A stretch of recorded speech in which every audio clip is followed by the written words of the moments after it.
Today, we play Best of One. The only one in Best of One. What? Genius axes! Ta-da! Eurian. This is Standard. Hello and welcome back to another day in the arena. It's me, it's CGB. Today in the arena is for my Esper gamers. You know the ones. The one who have never stopped believing in Rafine Scheming Seer. And there is a pretty cool deck out there in the meta that you can play. It doesn't run the Skrelv and the Thalia. We'll call that Esper Legends. But instead is true and classic mid-range. Answer a few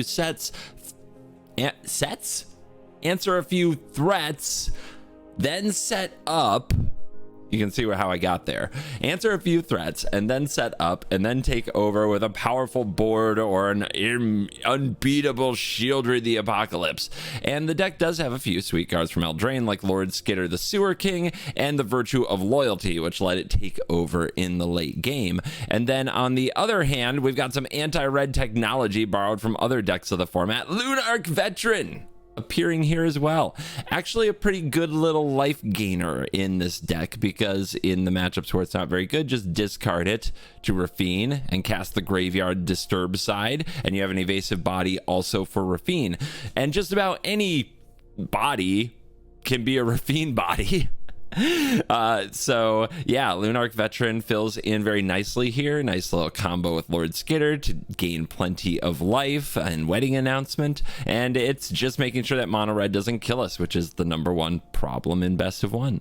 So the deck can do that, and its matchup is pretty good. It is a dangerous matchup with decks that go late, control decks and other mid-range decks, and your key card in those matchups is Make Disappear. You want very badly to counter the opponent's sweeper at the key time so that you can then turn around and attack for lethal. One card that I don't run that you might want to is Plaza of Harmony, but Plaza of Harmony has some trouble at times casting things like Virtue of Loyalty and Lunarch Veteran on turn 1. So I cut Plaza from my deck. I think it belongs in the Esper Legends version, but I could also see still a case for having it in the deck. It was a tough cut because when you have a Denic or a Rafine, it's just a very free and nice dual land. The other nice thing about the life gain from the Veterans, it lets us run more pain lands because we can gain that life back, so that's what I'm doing here. All right, I've introduced your Esper mid-range pile of cards that will go out and slap around the mono-color aggro decks of the meta. That's what it's here for. That's what we do. Let's dive in. Let the nonsense begin. Command Fest Orlando is coming October 20th to 22nd, so get ready for a weekend full of Magic the Gathering in one of the country's premier vacation destinations. Get your tickets now at commandfestorlando.com. On the play. No creatures, though. This could be bad. Still, I don't think we get rid of it. All right, that's a good one. Let's see if we get an ambush here or if the opponent's going to come through with a Thalia. Oh, they're going right in. Yeah, you Thalia first. If you have a Thalia, you Thalia first. No Thalia. Okay. Skitter or Rafine, Rafine or Skitter. I think we'll get the Rat Army cooking. This might be a removal spell from the opponent. Or it might also be Extraction Specialist. The opponent wants to trade knights. Knight for knight. Deal.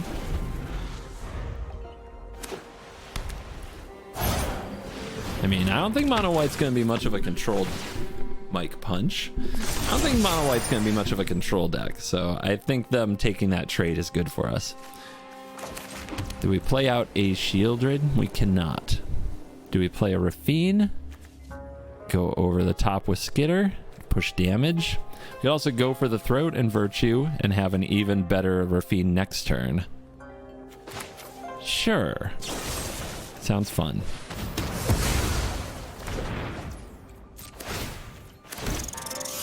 It's a little more mana efficient. It keeps the opponent on the back foot. Now they Thalia. Sounds good.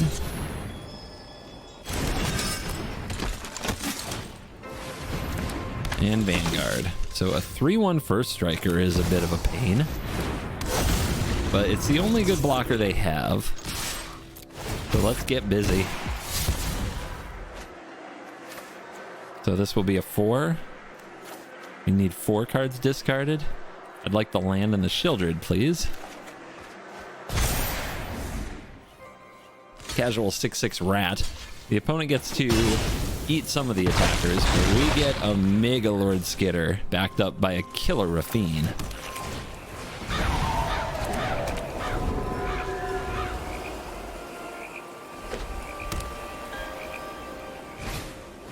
Brutal Cathar on what? I mean, if you go after the Rafine, you still have a 6/6 Lord Skitter. The opponent apparently down and takes out Rafine? Wow.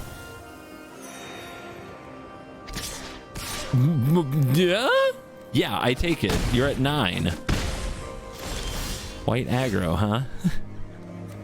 So, the Shieldred, of course, is devastating. Virtue is devastating, too.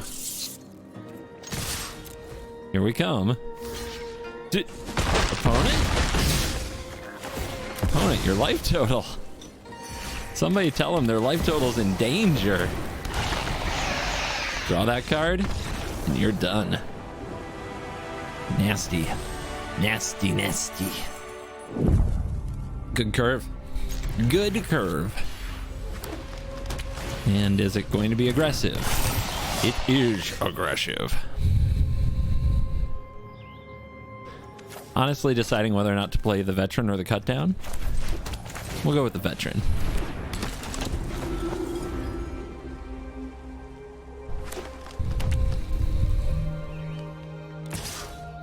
Huh. I mean, I want this trade, but something tells me it wouldn't be a trade, would it? Interesting. Dude, how? How does this happen? All right, hopefully we can interfere with their evolving. Yeah? Well, this time I'm blocking. What you gonna do? I play Monstrous Rage. You don't, though. No, you don't. It becomes so predictable. Pump spells used to be surprising. Skitter.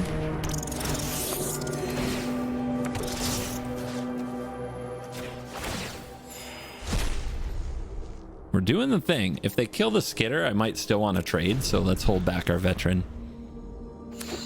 Might be like Lightning Strike double attack. Doomscar Warrior. Nasty. So backup adds a counter, evolving adds a counter, and if it hits me, they get another creature, so I guess the Sewer King has taken one for the team.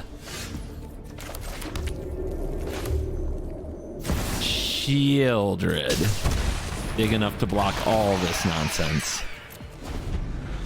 The Killer of Green decks is here. Are they prepared?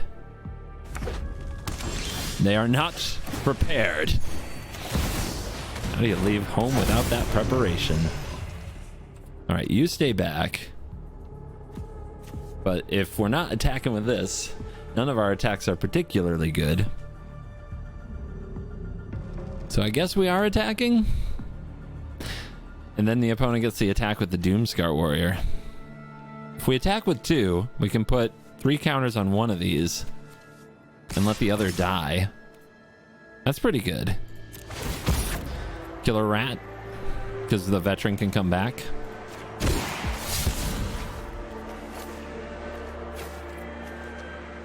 Yeah, these 2. Next turn we can double spell with these 2. It's a pretty good deal.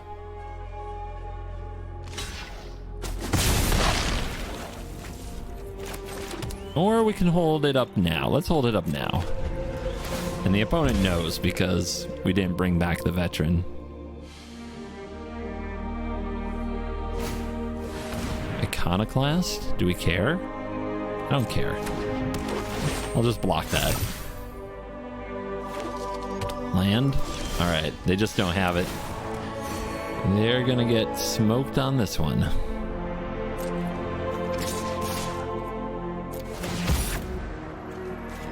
The rats have it. 5/5 rat coming through, 32 life. Opponent goes to 7. Wedding announcement will draw.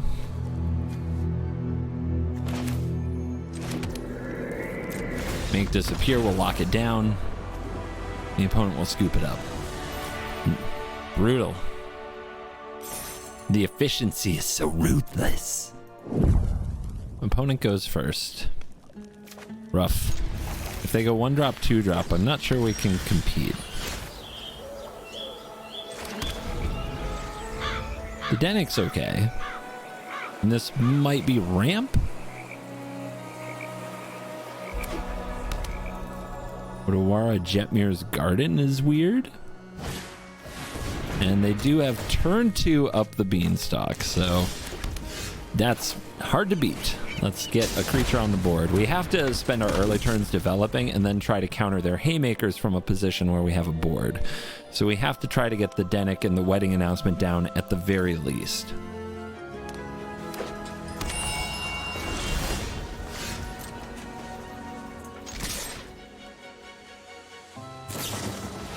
Smite. Great. Opponent with a god draw so far. I know, 3 lands and an up the Beanstalk is a god draw to go with a removal spell, but yeah, in best of 1, that's in ramp, that's what you need. You need a removal spell, you need the early card play, you need to hit the land drops. They're doing the job. Do we go for a Shieldred and 4 open mana? Let's attack first. I mean, is Wedding Announcement alone enough tempo? Unlikely. I think they have a Wandering Emperor, though. And that's probably worth a counter because they're just too far ahead. Virtue, maybe not. Virtue's weird. Didn't expect that out of the deck. Normally has better cards to play. Alright, we'll go for a Shieldred then. I'm expecting bad things to happen. Haven't happened yet, but you know, Sunfall. If there is a Sunfall, hopefully playing another Shieldred and still having a Wedding Announcement will. I just need a window to untap with a board and have these make disappears. Okay. We are here. We are something. That's going to be an attack with our Shieldred the Apocalypse. And that Wandering Emperor is going to get countered. With extreme prejudice, I might add. I knew they had one. Jumping. Opponent's probably hoping now that I can't counter Sunfall.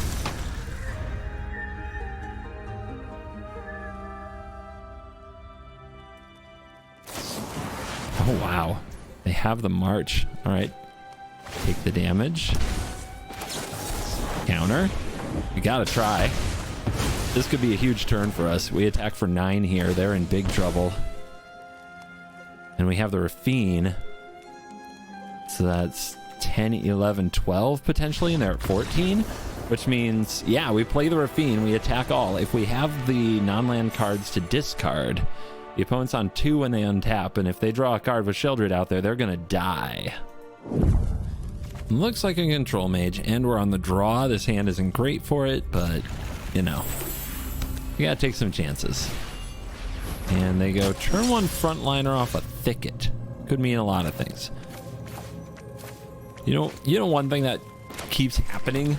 All these lands! I mean, it's better than being mana screwed, but my goodness. I don't know if I've had a game where I drew more spells than lands yet. Alright, frontline me. Do we hold up the Virtue? This is going to get the bonus from the Michikos. I think we just play the Dennick.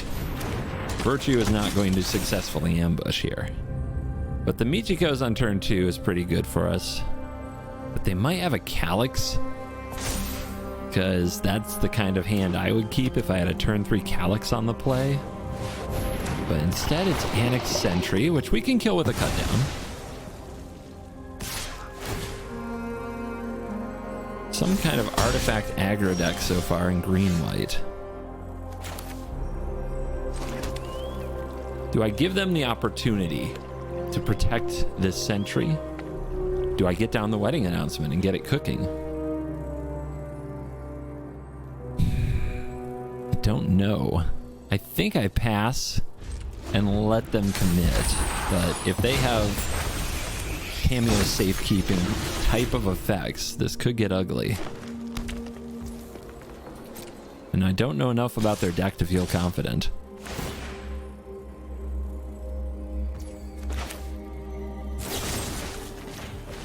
Does it resolve? Nice. I mean, getting to block with Denick here is even better than blocking with Virtue because we gain the life. And that's a bit of a blowout. Our opponents also hit every land, and they haven't had the most effective turns, so they might be flooded too. Backup Sentry. Denick is gone again. Make a 2/2. Hand is all kinds of medium.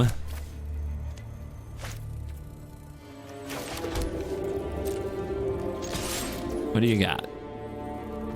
Nothing.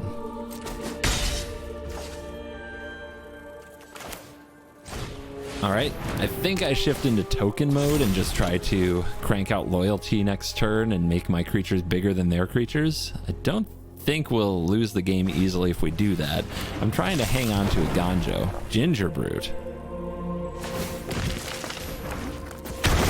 What are they doing?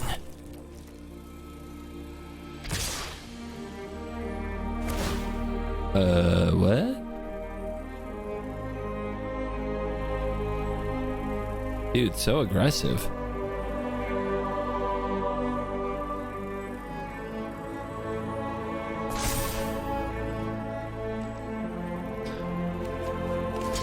I mean, this is a bounce, but I mean, this kills something, but it's going to exile anyway. And the opponent's offering me a Ginger Brute trade, which makes me think they want it in the graveyard. Or they have a trick, right? Because they could have made it unblockable.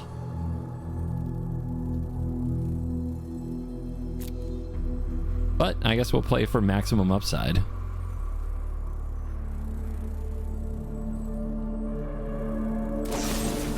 Absence the token? I think we drew that out though because of the block. Okay, sure. Well, they've left themselves in a precarious position. It's really tempting to get a Virtue of Loyalty down. But I think it's better to make the blocker and ambush with the Aganjo.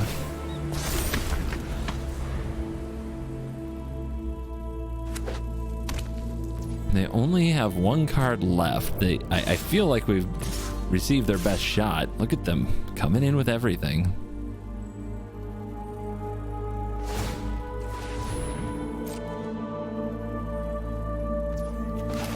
Okay, let's try a little loyalty.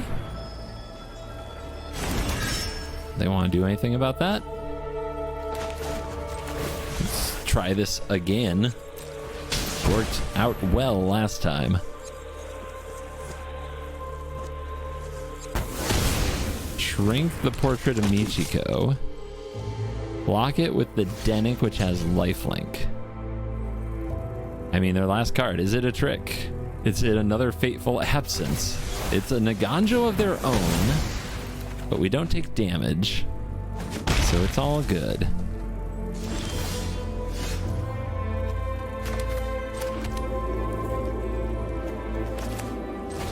Let's bring out Denick.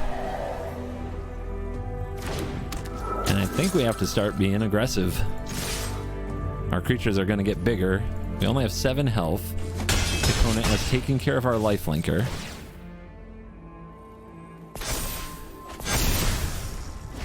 We have Pain Lands on the battlefield. This Ginger Brute, if it gets back up, it's pretty good. Tough Cookie. It has to be an Ash Lizzle deck. Her videos are starting to get views now, so I have to actually watch out for her stuff on ladder. It's like, yeah, those of you who have gone over there and supported her stuff, well done. But now I get to face all kinds of wacko aggro decks, and I mean that in a respectful and appreciative sense, because it's sure better than playing mono red all the time. All right, we take the 1. We sure do. 2, I use Virtue. I think I'm going to draw. I'm feeling my life total a bit.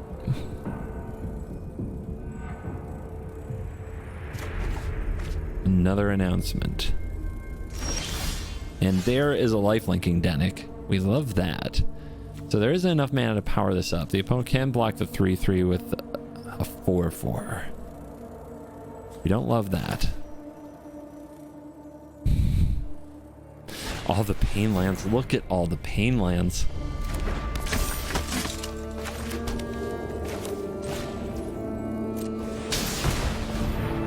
Five.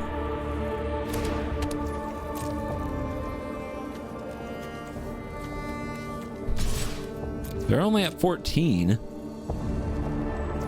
And if we get to engaging combat with Dennick, it feels like we're going to be in a good spot. But a Michiko's Reign of Truth, I believe, just wins them the game with the Ginger Brute.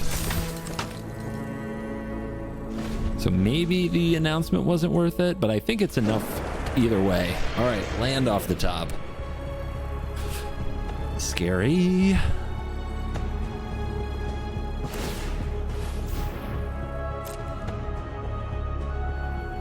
I think if Dennick gets in combat, though, we're going to be okay.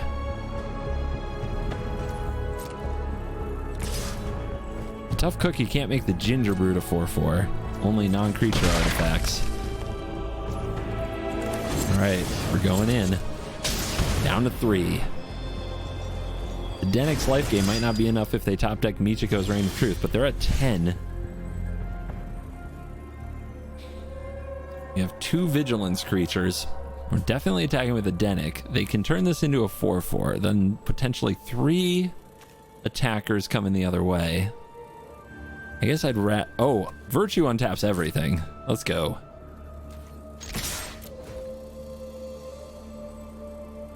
We gotta pay another life for the privilege. Uh-huh. The food wants to rumble.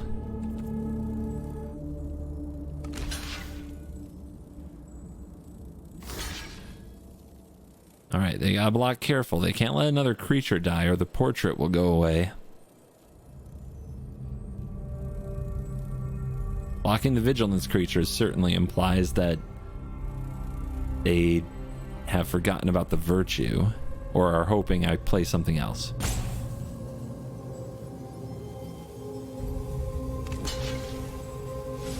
That Tough Cookie, they really don't want to engage with that cookie. Oh, it looks like they're going to. They can prevent the life gain by sacking the cookie. That's an interesting line, right? 2 and a tap, sack it.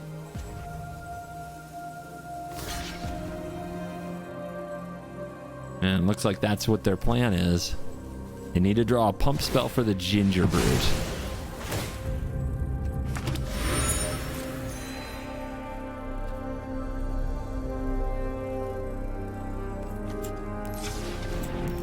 Let's draw. Make disappear. But that will not counter Michiko's.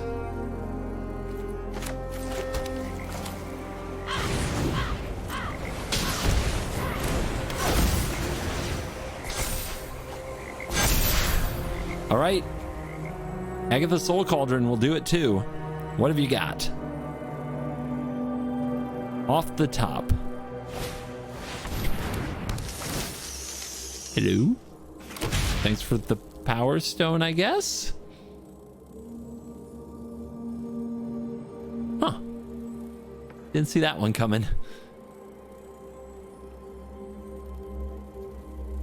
Yeah, I don't see a way for them to survive. So close, though. I mean, they can hope I tap one of my pain lands, right? That is a line. I'm not even going to touch the cards in my hand. Just going to operate with the space bar. Close. Close. Respectable matchup. Firm handshakes all around. And we are back for a quick post-game wrap. I am 13-8 with this build of the deck. That's a 62% win rate. I'm 4-1 against mono white and 2-1 against mono red. So initial results are looking pretty good. This deck, which being 3 colors usually means that you fold to the faster, cheaper aggro decks. This deck holds up well there. It's the decks that go further into the late game that give it a little bit of trouble. So something to keep in mind as you're playing the deck for yourself. Obviously, if you rolled over to Esper Legends and ran and Thalia, then things would be a lot harder for those late game decks, but you'd probably lose more points against the aggro decks. Just the way that the meta works, the way that the cookie crumbles. But hey, you're a person who stayed till the end of this video, so thank you very much for supporting the channel. Top it off, hit like and hit subscribe. Those things help me out a lot, and I appreciate you. Thank you for watching this video. As always, I'll see you in the next one. You're cool. New discoveries await as we venture down into the lost caverns of Ixalan. All pre-orders come bundled with a brand new exclusive CovertGoBlue dinosaur token. Every single sealed product, commander deck, bundle, everything that's coming with the new set gets upgraded with a new CovertGoBlue token for free. Get your pre-orders in and see what awaits at the center of Ixalan. CoolStuffInc.com. Cool stuff in stock.